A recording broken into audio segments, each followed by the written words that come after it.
થરાદ ખાતે ખાદી અને ગ્રામ્ય ઉદ્યોગ રાજ્યમંત્રી સ્વરૂપજી ઠાકોરના અધ્યક્ષસ્થાને રન ફોર યુનિટી કાર્યક્રમ યોજાયો। લોહ પુરુષ સરદાર વલ્લભભાઈ પટેલની જન્મજયંતિ અંતર્ગત થરાદમાં એકતા દોડનું ભવ્ય આયોજન કરાયું। વાવ-થરાદ જિલ્લાના મુખ્ય મથક થરાદ ખાતે ખાદી અને ગ્રામ્ય ઉદ્યોગ રાજ્ય કક્ષાના મંત્રી સ્વરૂપજી ઠાકોરના અધ્યક્ષસ્થાને રન ફોર યુનિટી કાર્યક્રમ યોજાયો હતો।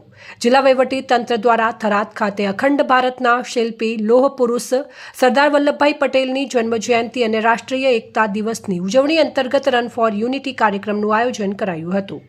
થરાદ ખાતે મંત્રી સ્વરૂપજી ઠાકોર, જિલ્લા કલેક્ટર જે.એસ. પ્રજાપતિ, જિલ્લા વિકાસ અધિકારી કાર્તિક જીવાણી, જિલ્લા પોલીસ અધિક્ષક ચિંતન તરૈયાએ લીલી ઝંડી આપીને દોડનું પ્રસ્થાન કરાવ્યું હતું। આ દોડ થરાદ 4 રસ્તાથી લઈને દૂધ શીત કેન્દ્ર થરાદ સુધી યોજાઈ હતી, જેમાં બહોળી સંખ્યામાં નગરજનોએ ભાગ લીધો હતો તથા એકતા શપથ લીધી હતી।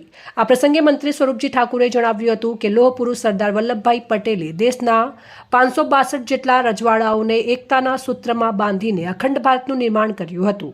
સરદાર પટેલની અદમ્ય ઈચ્છા શક્તિ, દ્રઢ સંકલ્પ અને અખંડ ભારત માટેનું સમર્પણ દરેક ભારતીય માટે પ્રેરણા સ્ત્રોત છે।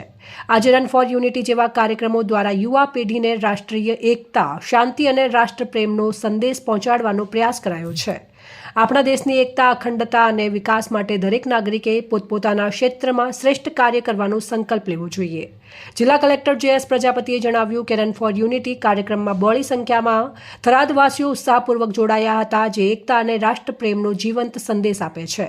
તેમણે જણાવ્યું કે લોહ પુરુષ સરદાર વલ્લભભાઈ પટેલના દ્રઢ નેતૃત્વ અને અદમ્ય સંકલ્પના કારણે જ આપણું રાષ્ટ્ર અખંડ ભારત બન્યું હતું।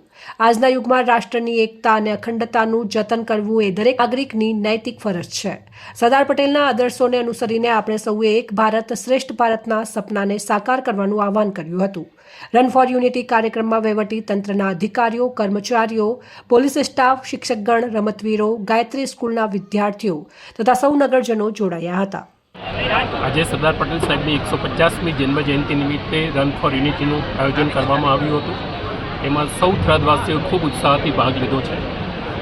આજના પ્રસંગે આપણે સરદાર પટેલને સૌ કૃતજ્ઞતાપૂર્વક યાદ કરીએ અને તેમણે ખૂબ અથાગ મહેનતથી, પોતાની કુનેહથી અને કુશગ્ર બુદ્ધિથી ભારતને એક કર્યું।